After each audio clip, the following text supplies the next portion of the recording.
यह बात उन दिनों की है जब बुद्धा वन में अपना समय व्यतीत कर रहे थे। इस समय तक बुद्ध की प्रसिद्धि दूर दूर तक फैल चुकी थी। बहुत दूर दूर से लोग अपनी चिंताओं और परेशानियों का समाधान हेतु बुद्ध के पास आते थे।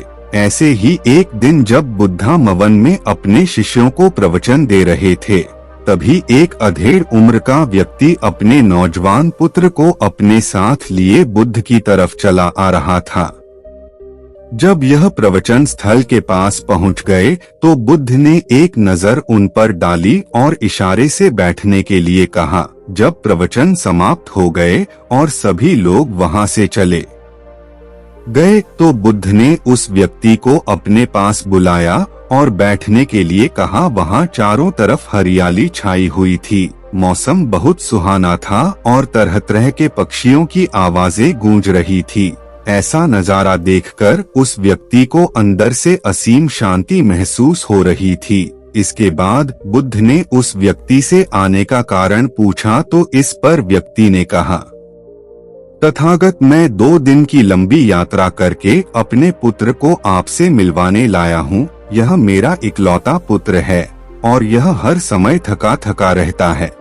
ऐसा लगता है जैसे इसके अंदर कोई जान ही ना हो। इसका स्वभाव भी काफी चिड़चिड़ा सा हो गया है। अगर हम इससे कुछ भी कहते हैं तो यह हमारी छोटी छोटी बातों पर गुस्सा हो जाता है। इसके देखने की क्षमता भी उम्र से पहले ही कमजोर हो गई है और इसके बाल भी सफेद पड़ने लगे हैं। इतनी कम उम्र में इतनी बड़ी उम्र का लगना मुझे तो कुछ समझ नहीं आ रहा है। तथागत, मैं अपने पुत्र के स्वास्थ्य को लेकर बहुत चिंतित हूँ। जब मैं अपने पुत्र को वेद जी के पास लेकर गया तो उन्होंने कुछ औषधि दी और कहा, अपने पुत्र को तनाव कम लेने के लिए कहो। वह अपने दिमाग में बहुत अधिक तनाव लेता है, इसलिए उसकी ऐसी हालत हो गई है। लेकिन मैंने उसको बहुत समझाने के बाद भी तनाव का मतलब समझ नहीं आया। मुझे नहीं पता कि तनाव होता क्या है, यह किन कारणों से आता है और उसे कैसे अपने पुत्र के दिमाग से निकालूं।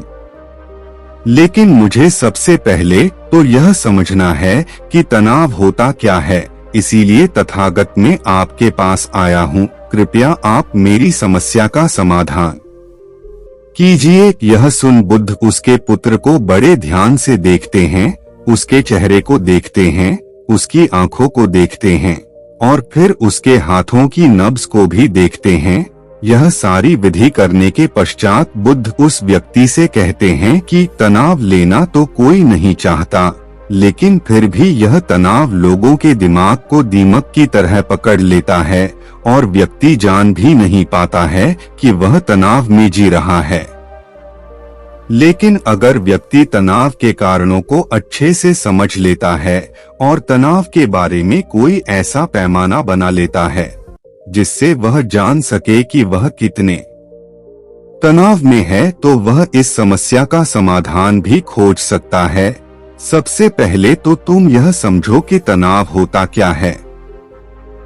जब भी कोई व्यक्ति कोई काम कर रहा होता है लेकिन उसका मन कहीं दूर भटक रहा होता है, कल्पनाओं में होता है, तो उसके शरीर और मन के बीच एक दूरी पैदा हो जाती है। यह दूरी जितनी अधिक होगी व्यक्ति उतनी ही ज्यादा बेहोशी की अवस्था में होता है और शरीर व मन के बीच की इसी दूरी और खिंचाव को तनाव कहा जाता है। आखिर कोई पसंदीदा खेल खेलने के बाद व्यक्ति चुस्ती और प्रसन्नता से क्यों भर जाता है, जबकि उसने तो अपने शरीर को थका है। लेकिन समझने वाली बात यह है कि खेलते समय मन और शरीर एक साथ पूरी तरह से उस खेल में केंद्रित होते हैं, जिससे शरीर और मन के बीच दूरी पैदा नहीं होती और कोई तनाव पैदा नहीं होता। और अगर दिमाग में कोई तनाव था तो वह भी दूर हो जाता है। लेकिन इसके विपरीत जब हम कोई ऐसा काम करते हैं जो हमें पसंद नहीं है तो हमारा शरीर तो उस काम को कर रहा होता है, लेकिन हमारा मन कहीं दूर कल्पनाओं में भटक रहा होता है, जिससे शरीर और मन के बीच एक दूरी पैदा हो गई और तनाव ने जन्म ले लिया।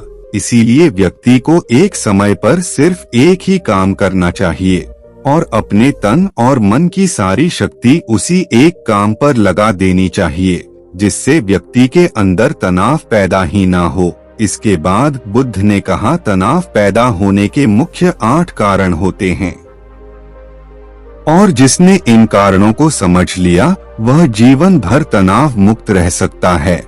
मुख्य कारणों में सबसे पहला कारण है अति महत्वाकांक्षी होना। महत्वाकांक्षी होना अच्छी बात है, लेकिन क्या कभी आपने इस बात पर ध्यान दिया है कि इंसान के लक्ष्य कभी पूरे ही नहीं होते हैं?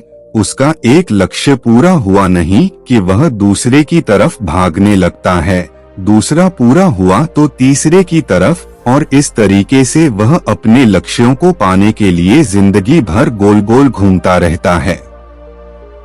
इसीलिए जो व्यक्ति अति महत्वाकांक्षी होता है, जिसने बड़े बड़े लक्ष्य बनाए होते हैं, वह वर्तमान में कभी रह नहीं पाता है। उसका मन सदैव भविष्य की योजनाएं बनाने में ही व्यस्त रहता है। उसका शरीर तो वर्तमान में रहता है, लेकिन मन भविष्य में ही रहता है, जिससे मन और शरीर के बीच दूरी पैदा हो जाती है और वह तनाव भरी जिंदगी जीने लगता है। बुद्ध के मुंह से यह बात सुन उस लड़के ने कहा है, बुद्ध, तो फिर इसका मतलब है कि हमें लक्ष्य नहीं बनाना चाहिए, क्योंकि लक्ष्य बनाना भी तो महत्वाकांक्षा ही है। इस पर बुद्ध ने कहा, जीवन में लक्ष्य बनाना कोई गलत बात नहीं है, लेकिन समस्या तब उत्पन्न होती है जब वह अपना पूरा ध्यान उस लक्ष्य से मिलने वाले परिणाम पर ही लगा देते हैं और उसके परिणाम की चिंता कर रहते हैं। व्यक्ति को वर्तमान में जीना आना चाहिए। आप लक्ष्य बनाइए और उस लक्ष्य की प्राप्ति के लिए कड़ी मेहनत करिए, लेकिन साथ ही साथ आपको इस बात का भी ज्ञान होना चाहिए कि आप अभी वर्तमान में जी रहे हैं और वर्तमान ही सत्य है। बुद्ध ने आगे कहा, तनाव का दूसरा सबसे बड़ा कारण है ईर्ष्या करना है। जब व्यक्ति ईर्ष्या और जलन से भर जाता है तो उसका मन अंदर से सड़ने लगता है। ईर्ष्या एक आंतरिक घाव है। आंतरिक घाव यानी मन का घाव। व्यक्ति के शरीर का घाव तो भर सकता है, लेकिन मन का घाव कभी नहीं भर सकता।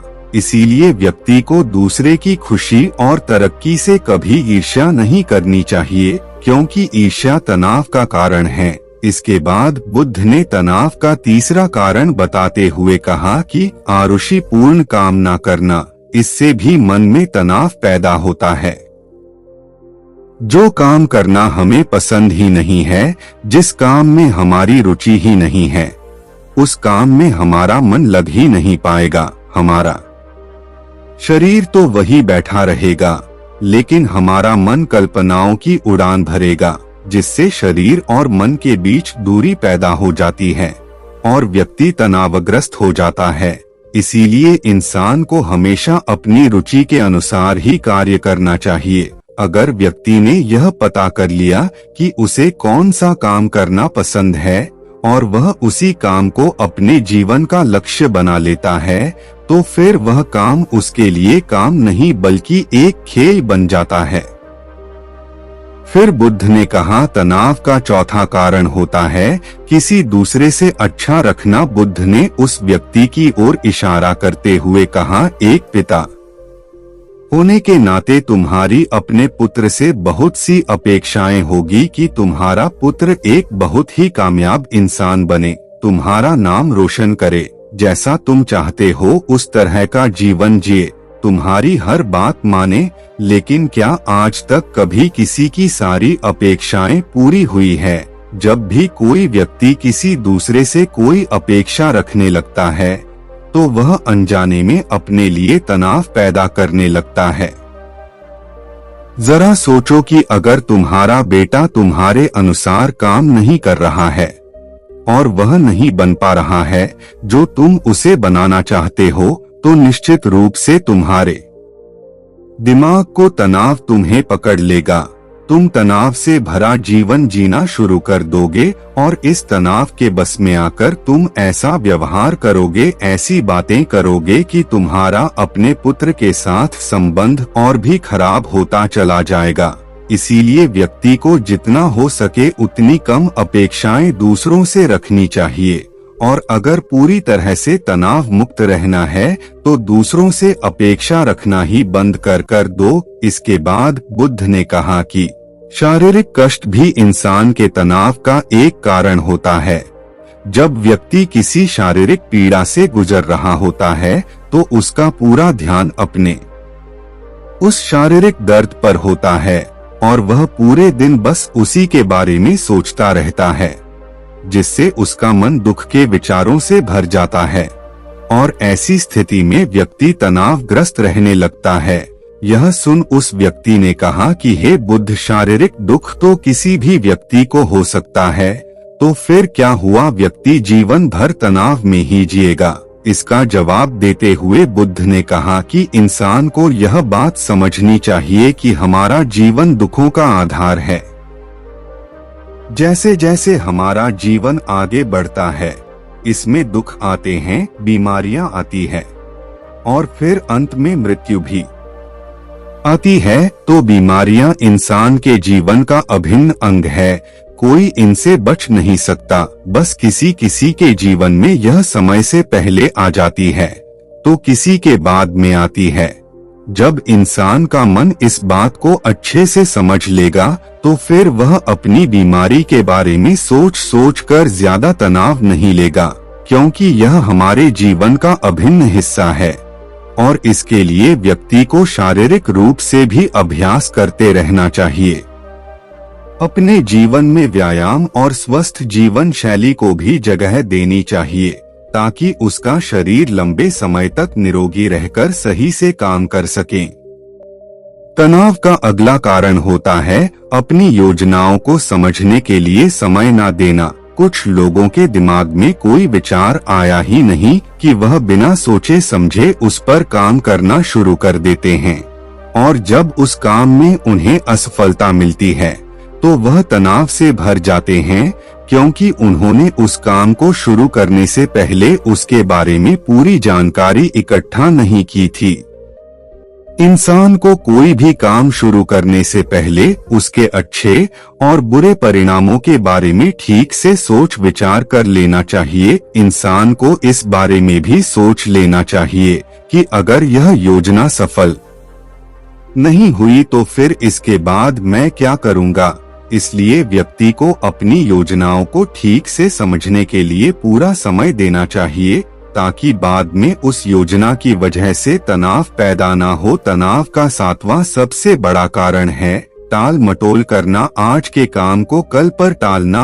आप लोगों ने यह कहावत तो सुनी होगी कि आलस्य इंसान के शरीर का सबसे बड़ा शत्रु है। इंसान आलस्य की वजह से आज के काम को कल के लिए टाल देता है और फिर काम को टालना उसकी आदत बन जाती है। काम को कल पर टालने वाले व्यक्ति का काम कभी भी समय पर पूरा नहीं हो पाता है और अगर किसी तरह से पूरा हो भी जाता है तो वह उतना अच्छा नहीं हो पाता है जितना अच्छा उसे किया जा सकता था और फिर यह बात व्यक्ति के अंदर तनाव पैदा करती है। लेकिन काम को टालना या काम को एकदम अंत समय पर करना एक आदत है, इसीलिए व्यक्ति ना चाहते हुए भी बार बार अपनी इस आदत का शिकार बन जाता है और काम को टाल रहता है और फिर जब काम की समय सीमा पास आ जाती है तो वह तनाव से भरकर काम को पूरा करने का प्रयास करता है। इसीलिए तनाव मुक्त रहने के लिए व्यक्ति को काम को टालने की आदत छोड़नी पड़ेगी और यह तभी संभव है जब व्यक्ति काम को समय से पहले खत्म करने का निश्चय करे। सबसे आखिरी और सबसे प्रमुख कारण जो तनाव का होता है वह है ज्यादा सोचना। लगातार सोचते रहना भी एक बीमारी है और यह उस व्यक्ति में सबसे ज्यादा पाई जाती है जो सिर्फ कल्पनाएं करता है, जो अतीत की घटनाओं और भविष्य की बातों के बारे में सोचता रहता है, जो बेवजह के अनुमान लगाता रहता है। इसीलिए व्यक्ति को ज्यादा सोचने की आदत पर लगाम लगाना चाहिए। इसके लिए जितना हो सके खुद को काम में व्यस्त रखना चाहिए और हर दिन ध्यान का अभ्यास करने को अपने जीवन का हिस्सा बना लेना चाहिए। बुद्ध के मुंह से यह सारी बातें सुनकर उस व्यक्ति ने हाथ जोड़कर कहा, बुद्ध, मेरा पुत्र तो अभी मात्र 20 वर्ष का ही है और इसमें अभी इतनी समझ भी नहीं है कि यह आपकी बताई सारी बातों का एक साथ पालन कर सके। आप कृपया करके तनाव मुक्त रहने का कोई आसान सा तरीका बता दें, जिससे मेरा बेटा उसका अनुसरण भी कर सके और तनाव मुक्त भी रह सके। उस व्यक्ति की यह प्रार्थना सुन बुद्ध ने कुछ सोचते हुए जवाब दिया, अगर तुम इतनी सारी बातों का पालन नहीं कर सकते हैं तो इसके लिए एक बहुत ही आसान विधि है। तुम एक बार में एक काम को करने पर ध्यान लगाओ। जो भी काम कर रहे हो उस समय पर सिर्फ उसी काम को करो, सिर्फ उस पर ही अपना पूरा ध्यान लगाओ। और अगर तुम्हारा मन इधर उधर भटक जाता है तो जैसे ही तुम्हें याद आए उसे वापस फिर उसी काम में लगा दो। यह सबसे आसान और अच्छा तरीका है तनाव मुक्त रहने का। जब तुम भोजन करो तो उस समय सिर्फ भोजन ही करो, उसके पूरे स्वाद का आनंद लो, उसका अनुभव करो। जब चलो तब अपना पूरा ध्यान सिर्फ चलने में ही लगा दो। इससे तुम्हारा मन और तुम्हारा शरीर दोनों एक जगह पर केंद्रित रहेंगे, दोनों के बीच दूरी पैदा नहीं होगी, जो कि तनाव का मुख्य कारण होती है। इसीलिए जहां तक संभव हो सके एक समय पर सिर्फ एक ही काम करने का प्रयास करें, वह भी पूरे ध्यान के साथ। दोस्तों, आशा करता हूं कि आपको इस कहानी से काफी कुछ सीखने को मिला होगा। तो इस वीडियो को अपने दोस्तों के साथ जितना हो सके उतना शेयर कीजिए और इस वीडियो के एक लाइक कीजिए और हमारे चैनल को सब्सक्राइब कीजिए। इस वीडियो को देखने के लिए आपका बहुत बहुत धन्यवाद। नमो बुद्धाय।